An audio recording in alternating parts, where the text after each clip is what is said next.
Hello, my beautiful friends. Welcome back to the show. Today, I'm super excited to dive into today's conversation with Justin Benson from Aftershoot. Justin's photography career began in the film and television industry. He started taking photos of interesting things he saw while working on TV shows from NBC and Warner Brothers, which quickly turned into taking photos of sets and evolved from there.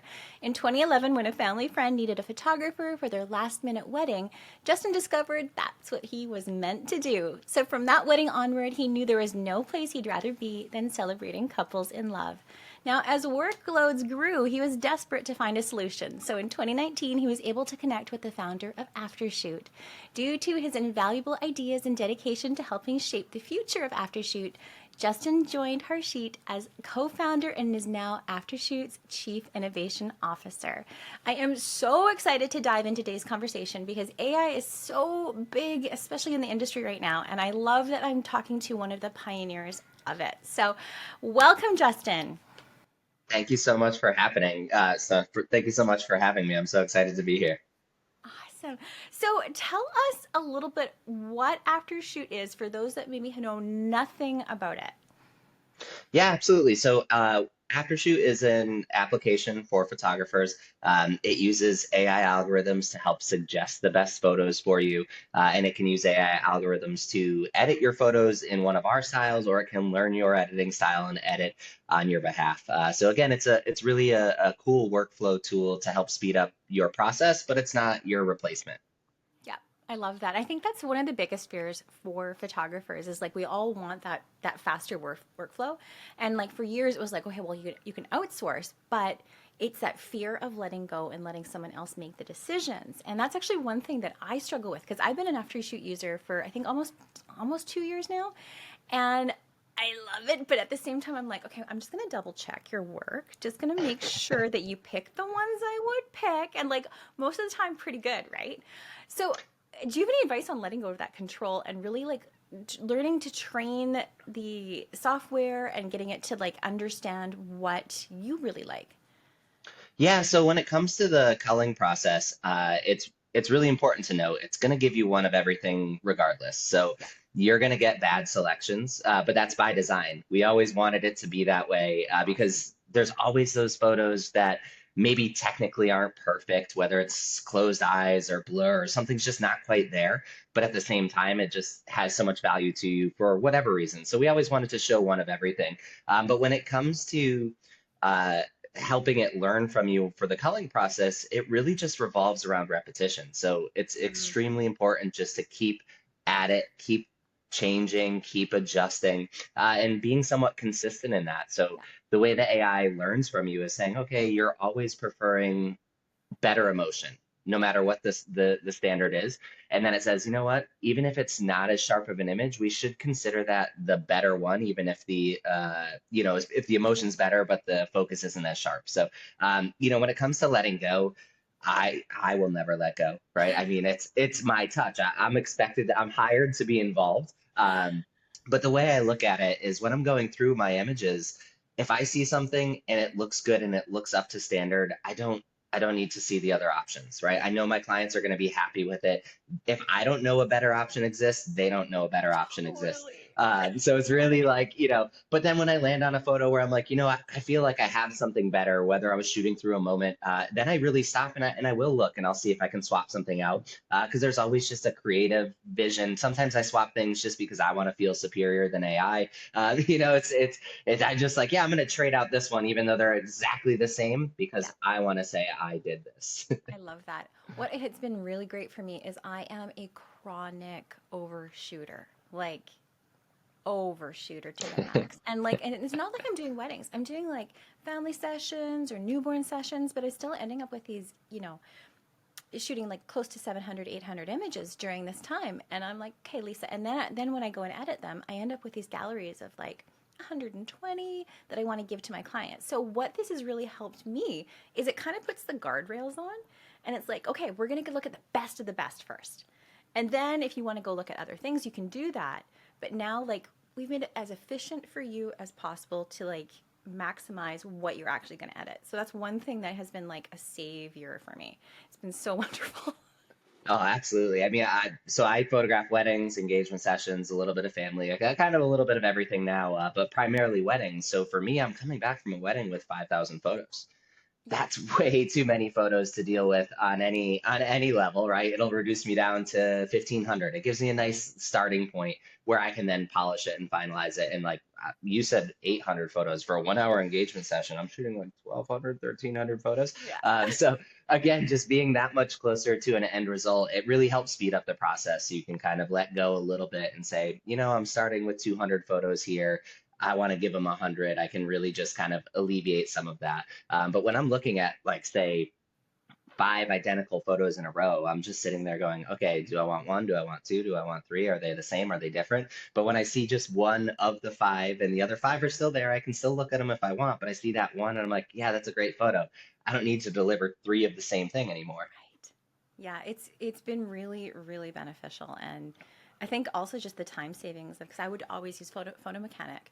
But what I love too is I can tell if something is in focus. And that was one thing all the other softwares were missing, is like I couldn't tell if I was nailing my focus. And I'm over 40. I'm starting to lose my eyesight a little bit. I started to wear reading glasses, and I was struggling to figure out, I'm like, is the problem my eyes, my lens, or like what is happening? Why does this not feel in focus? And now this tells me if it is or not. So it's like, check. Having that little shortcut. I mean, for me, my favorite thing is that we have the key faces, right? So we Yeah. pull out every face in an image. And that was always the most burdening, issue, whether I was shooting a family session and I had 5 people in the photo and I'm like going through one by one, okay, are there, having this just lay them all out for me. I don't need to zoom in anymore. I can just see it's in focus, their eyes, where are they looking? It's just a fast track. So I love that. definitely I am in the same boat. I am now have to go to an eye appointment because Yeah. I am also, maybe it's a photographer thing. That's Maybe it. we're getting old, who knows? But yeah, we have to start putting those glasses on. So, but yeah, this makes it easier. So Oh, it was funny. So Justin, I actually sent my lenses to Nikon to like get them all tuned up, because I was like, it has to be my lenses. Everything, like I'm just missing focus. They sent them all back. They're like, Lisa, no, they're fine. And then I went to the optometrist, and she's like, no, honey, like that's you. see, my big story with it, I was shooting a wedding and I had the family session or the family photos and I had their names all listed out. And I looked down and I said, okay, now I need Jerry. And they were like, do you mean Jimmy? I was like, all right, I guess I need glasses. Yeah, yeah. My question actually is, 'cause I sometimes have to do head swaps, and I'm sure you have to do that with groups too. Is there the ability now, or will there be the suggestion of suggested head swaps? So it's a possibility for us to do something like that. To be honest, I just take more photos now because I don't Yeah, have to deal with it. yeah. So my workflow actually changed. Like even how I photograph on events and everything, it's all changed because now I'd rather take an extra 20 photos Yeah, to make sure that I get the one yeah. than to be like, oh, I'm gonna Photoshop because for me a head swap, it's the last thing I want to Oh do. Like no. I gotta edit them the same, bring them into Photoshop, swap a head, and then I'm spending like 10, 15 minutes just doing one simple task, right? Whether and sometimes you gotta swap 5 heads because you took 2 photos and so now I'm overshooting a little bit more because of it. Because I'm like, if there's 10 people, I'm gonna take 10 photos and hope that one of them they're all looking like I'll take 5 in a row and then I'll say, wait, let's do it again. And then I'll do another 5. And then I will get one Yeah. that is non-head swappable. I like that, and it's funny because they're all like throughout the ages of my photography career, it's like there's almost been this overshooting shame, and it's like, you know what, it's totally fine.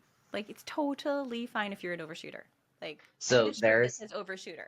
Yeah, there's, there was a stigma behind it before. Like, why can't you just get Right. it with less images? Yeah. But there's a couple workshops out there from some really renowned, especially like wedding photographers. Hmm. They come back with 30,000 images because the mentality there is shoot through the moment, Yeah. shoot the beginning, Yeah. shoot the middle, shoot the end. Shooting more isn't something, yes, you have more work to do later, Yeah. but shooting more means that you're going to up the quality of your images. You're going to be able to capture different moments. You're going to sometimes take a bunch of photos that they just don't work. But then you're going to get one that you never would have got before if you were so worried about like, oh, I'm gonna Yes. shoot 1,000 images at this wedding and that's it. But instead, when you shoot 5,000 photos, you're like, oh, this photo, this is totally something out of left field that I didn't expect to work, but it worked. Yeah, I love that. That's so great. So, can you maybe share where the concept for Aftershoot came from and how you and your partner really started the company? Yeah, absolutely. So Aftershoot, Harshit was he's our founder. So it was his kind of concept. He had an uncle who was a photographer. He's based in India. So he had an uncle who was a photographer in like Indian weddings. They're like 3-day weddings and it's a big deal. So he watched him manually go through image by image. Just he saw the pain point from an outside perspective. And Harshit, he had sold companies, to Google and different things before. So he's very technical. And he said, there's definitely a way for a process that could do this for you. And so he kind of hit the drawing board. I actually found out about it through a Facebook group. So there was just No like a way. local Facebook group, and they were like, hey, this guy just messaged me. He's looking to talk to photographers. He has this crazy idea about some sort of AI software for culling. And at that time, I was shooting about 70 weddings a year. So I was overloaded. I was busy. I had a lot of work going on. So I immediately said, yep, what's his Instagram? I'm going to go find him. I sent him a message and we went back and forth. We got on some Zoom calls. And I kind of just said, like, what I would be looking for in a software like that. So he took all of that feedback. He interviewed hundreds of photographers, took all that feedback, went to the drawing board and built like a version 1 of the app. He Yeah. sent it to 50 people, like the 50 people he got on the calls with. He sent the version to. I was one of the ones. Of the 50, like 40 just ghosted.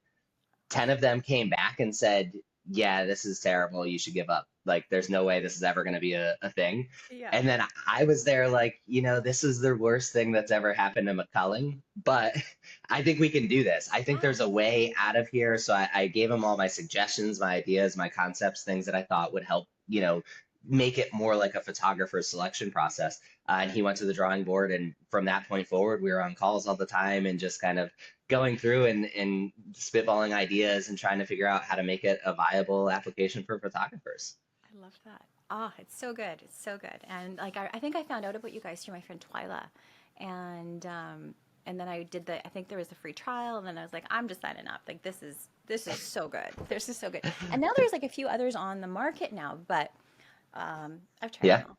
I like this.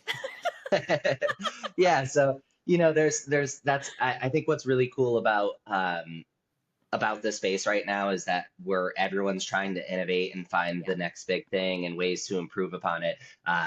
Fortunately, we're at somewhat of an advantage. Yeah. So we actually started that first version that was terrible. We I got that version in March of 2020. So two Wow. weeks before lockdown. Oof. So we spent all of that COVID lockdown literally just harnessing all of the power. I went back through all my old images and found examples and things, and we had nothing going on, so we spent so much time dialing in this program so that by the time everything opened back up and everyone was overloaded, we actually had like a huge head start. I mean, So we great. do we do the AI editing, right? That was an easy problem to solve, right? AI editing it's a pattern based thing. It's not Yeah. super complicated to figure out. Culling is a whole different world. Yeah. So having that head start on the competitors really set us apart. We've got algorithms that have been very well thought out and well tested, and we found the holes and the problems and been able to fix them. So again, it does give us a little bit of advantage in that space. Yeah. So that may be why you're most pleased with the I love results it. with ours. Well, I haven't tried the editing yet, and part of the reason is I am an ACR user. And so Okay. I have always taken like things and so I do my after shoot call and then I take it and I take everything into ACR and do everything there, save it as PSDs and then run it through Photoshop. So I was like, I don't think I have the data to feed into Aftershoot. So You, unless I use Lightroom, right? so you do have the data. There's one stipulation. Okay. So one thing you'll have to do because you're using ACR, Yeah. you would need to take those original files that have the ACR edits applied to them. You do need to import them to Lightroom. So we Okay. can only learn from Lightroom catalogs just because of the way it's organized. Right. But once you've built a profile, you can now open with our latest releases. You can now open those directly in Camera Raw or ACR. So you don't Oh, need Lightroom to actually run the editing anymore. You don't need Lightroom to view the edits anymore. You can actually take them straight from Aftershoot into Camera Raw. interesting. So is this based on just like the Lightroom editing, or is it the Photoshop editing as well? So it's just the camera raw portion. So not Interesting. we can't learn the Photoshop No, processes just because there's layers there's and so much. complicated things and yeah. But all of those adjustments Yeah, that you have within your camera raw, we can replicate them the way you would. yeah, that's And really again, cool. no dependency on Lightroom anymore other than teaching it. So and that's just because there's complications about doing it the other way. But yeah, all you'd have to do because you already, if you have Photoshop, you have Yep, Lightroom.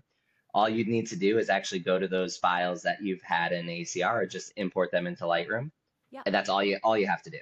Oh, Once they're okay. imported, the edits appear, everything appears Yep. there already. So all you have to do is go into Aftershoot and say, learn from these files. And Oh, yeah, so that was we launched the first version of that in February. So your files will open up directly in Bridge, yep. Lightroom Cloud, Lightroom Classic, Camera Raw, which obviously leads to Photoshop. So we can actually edit all those files and open them up in those different programs now. So So cool. Oh, that's good news. I'm going to be playing this weekend. Anything to speed it up.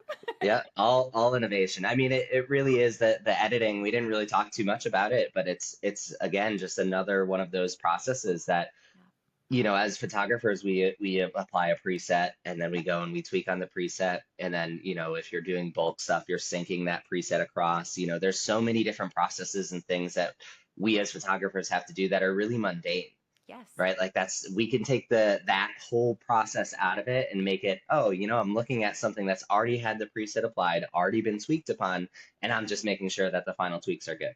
Yeah. Oh, such a time saver. Such a time. I love this so much. Uh, sorry, I'm just gonna grab another question. Yeah, Um, okay, so in what ways do you see AI continuing to evolve in the field of photography, and how is Aftershoot adapting to stay ahead of that curve? that's a great question. We're really, really excited about who we are as a company. So, first and foremost, still a photographer. I still take Awesome. on weddings. Yeah. So it's really important to me that we respect the industry, that we help the industry grow, that we create this sense of community. We're not here to like make a quick buck and take an exit or, please some investors somewhere or whatever it is. We're really just here because we want to solve core problems for photographers. And that's kind of my life goal, right? It transitioned from capturing everyone's beautiful moments to now, how can I help photographers in any way, shape, or form? Can I help them grow? Can I help them save time? Whatever it may be. My main goal in life now is to be that resource. Yeah. So what it means to us is really just taking that feedback and that implementation of what photographers want to see AI do for them and finding ways to make it a reality. And that's really kind of the core value here. It's not how can we make something that we can charge more money for. It's Yeah. how can we make something that is really going to impact the lives of photographers. Yeah. That at its core means that we can really evolve in any way that our users see fit. I mean, we're really, really everything we do comes from user feedback. So someone says, "Hey, I wish you could do this," Yeah. and we say, "Okay, let's launch Cool. that feature. Let's figure out how we can do it, how logical it is to do it, what the technicalities of it would be, and let's launch it. Let's make this something that can help everybody a little bit more." There's a lot of fear around what AI means in this Mhm. space. I was at a conference for like tech stuff recently, and there's companies out there that are basically they're gung ho on trying to find ways to essentially eliminate the need for photographers in some places, and it's devastating, right? And Yeah. honestly, I'm not going to call out any big name Mhm. companies, but there are some big name companies that have just launched generative AI features Mhm. that essentially mean that you don't need a product photographer anymore, Yeah. right? You can bypass a lot of the product photography. Yeah. There's companies doing it for fashion and all sorts of things, right? And to me, that's devastating, Yeah. right? There's something to be said for capturing true to life things through creativity Yeah. that AI can't do, right? And I think it's devastating that they're trying to find those avenues through, again, the headshot thing. There's that Yeah. head. It's Oh, I not know. good. I'm just like, no, or like, Yeah, I mean, it's not thank good. goodness AI still like can't really get hands. Yes, it's not good, but it's gonna get good, It's right? getting there Over the though. next year and a half, you're gonna see that headshot program is gonna take off, Yeah. and that's terrible. Yeah. But that's again where marketing for photographers needs to pivot, because now, hey, yeah, sure, you can get this boring, weird headshot that comes out of an AI program, or you can get a lifestyle branding Yeah. experience, right? You can get something more. So again, it's about pivoting and marketing, and for us, it's all about making sure that we're creating tools that make the regular photographer better, Hmm. so that they can compete with that, right? I don't want to see headshot photographers losing business to an AI. I want to see headshot photographers getting better results quicker, so that AI is much less useful. Yeah. I agree. Oh, great point. I've been playing a little bit with Discord Mid-Journey, but I use it to make backdrops and then I Yep, Photoshop or I create whatever I want into it. So I like using it as a creativity tool, but they're like I'm not replacing me. And I think that that's exactly. right. I think that's the one thing is like even with like the photography, if you plug in, so and so photography into it, it always just has this AI look. Yeah, Like it's all, it's just and like the way like it's just it's they'll AI find to it. they'll find ways to overcome that, right? I Yeah. mean, that's the and AI is moving very quickly, so they'll Yeah. find ways to overcome it. But there's always going to be a core value proposition of a photographer, Yeah. and that is I'm capturing real moments. Yeah. It's so There's an true. authenticity to what we're doing. So there'll always be a space for it. But again, how can we evolve as photographers with AI? How can we grow with it to give a better client experience? How can we grow with it to increase our caliber of work? I mean, just like you said, the backdrop thing is a perfect example. I mean, that's a really good use of AI, because you can create a backdrop that you could never have or have created or purchased or whatever it may be before. You've created a new asset to your business Yeah. using AI. And again, that's really where we're trying to push this field, is how can we make photographers elevated using AI? Yeah. I love that. So good. So good. So good. So photographers that might be interested or scared in incorporating AI into their workflow with Aftershoot, what advice do you have or tips if you're just getting started? Oh, that's you're knocking the questions out of the park here. These are all great questions. When it comes to AI, the thing I tell everybody is it's your assistant that you can't talk to, Mm, right? So it's gonna get some things wrong, and you can't go and yell at them and say, "Hey, you magical unicorns, you're terrible at doing your job," right? totally. All you can do is try and teach it better in the future. Yeah. So when it comes to your first time using, like for instance, the culling, this is a great example.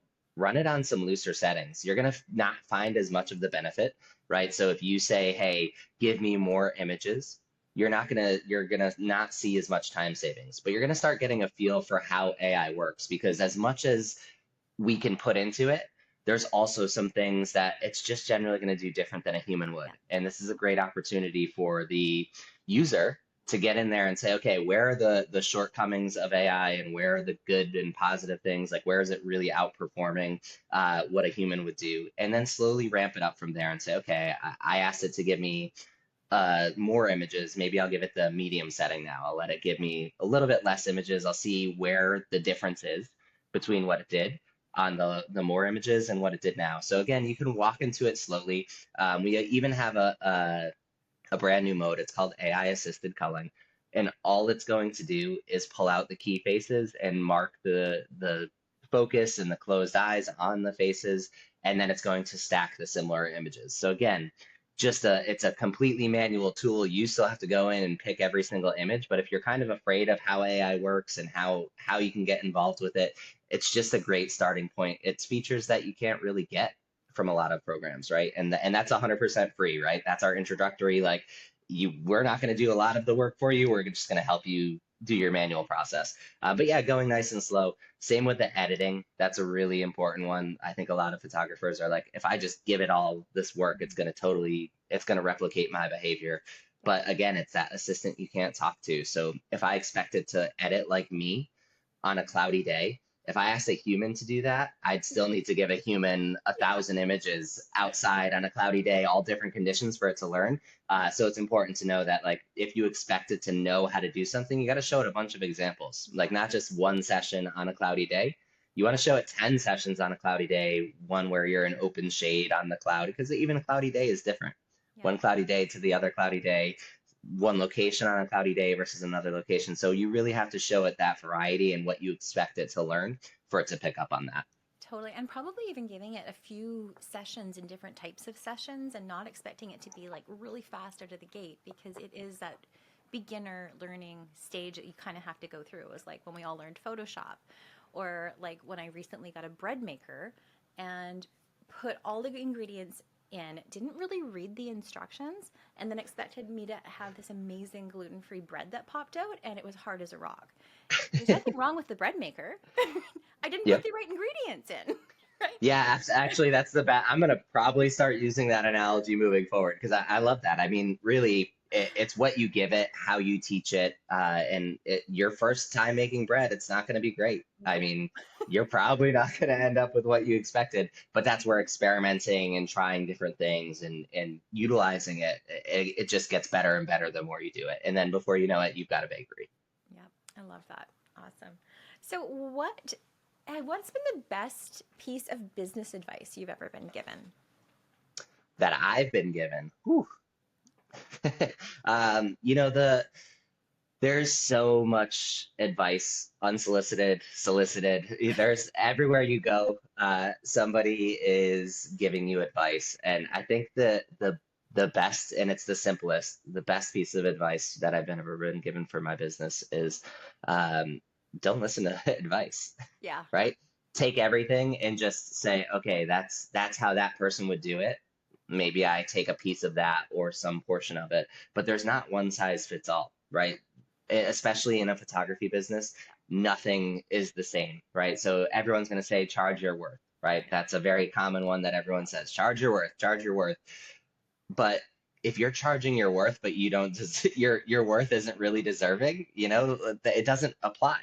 Yeah. Or in my case, like I've shot probably close to 500 weddings. I'm very well experienced. There's no situation I can walk into that's not taken care of. I have no fears, no nothing. Um, and at the end of the day, I could charge $20,000.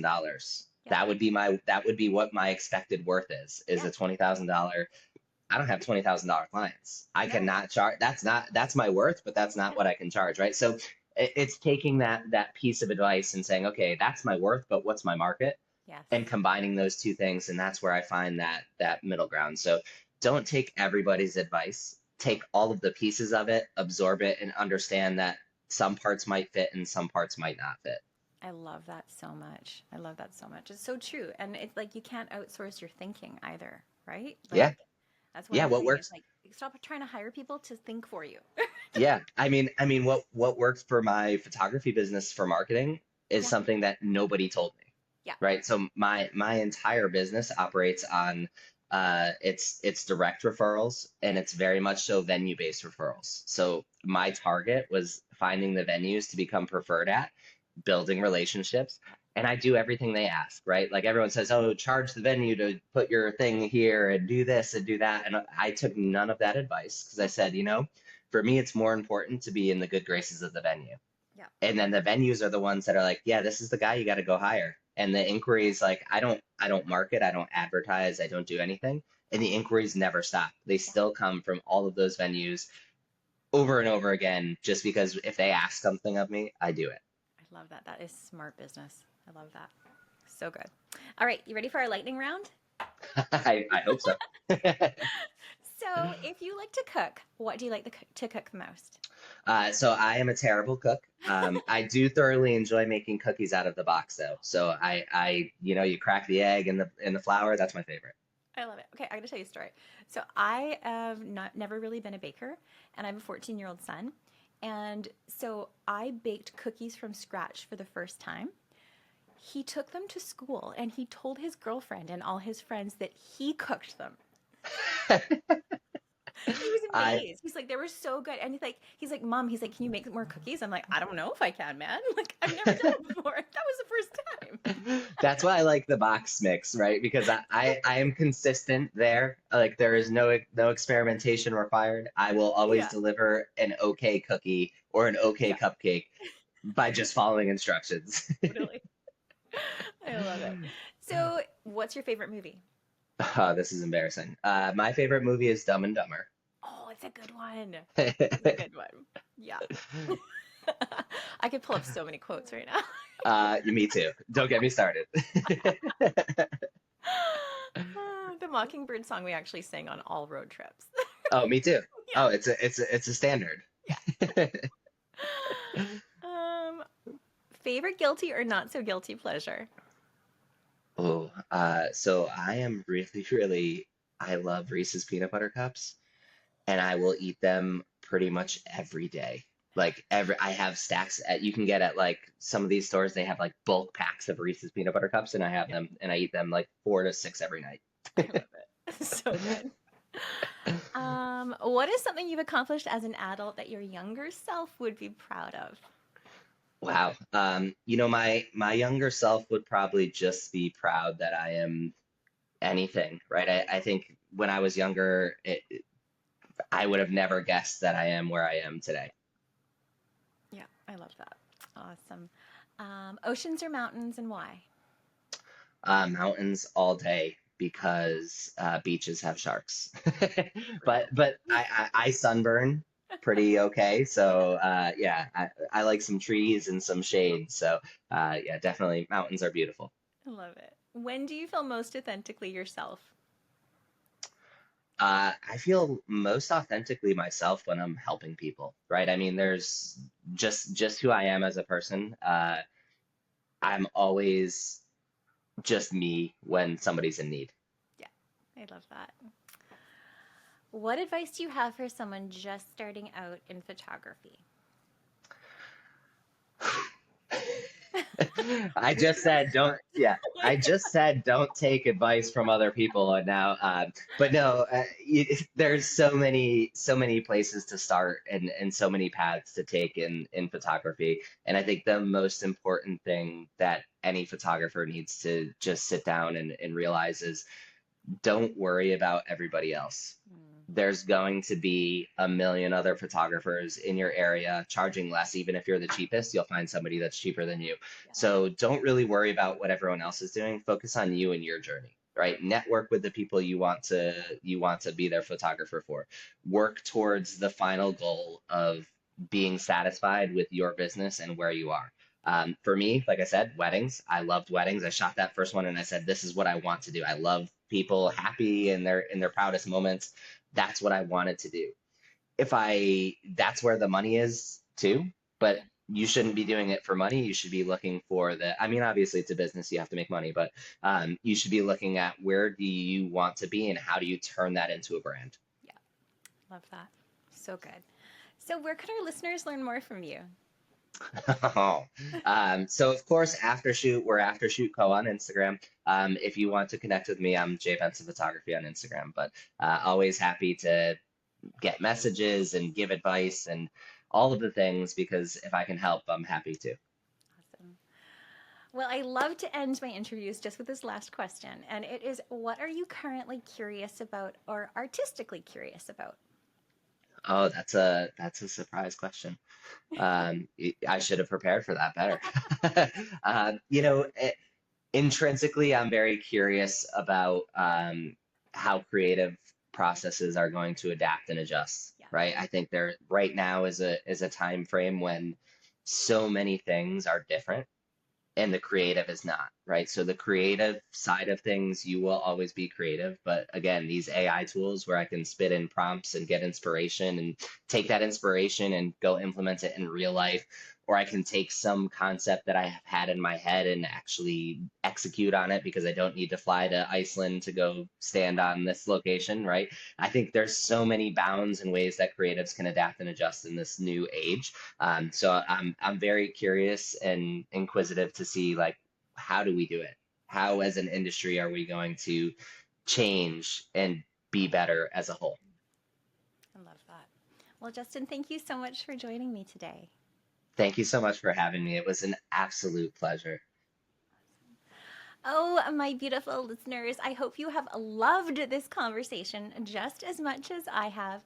And I'm going to make sure we link you over to Aftershoot in the show notes so you can check it out too. Thank you so much for joining me. I am sending you so much of my light and love today and every single day. We will see you next time.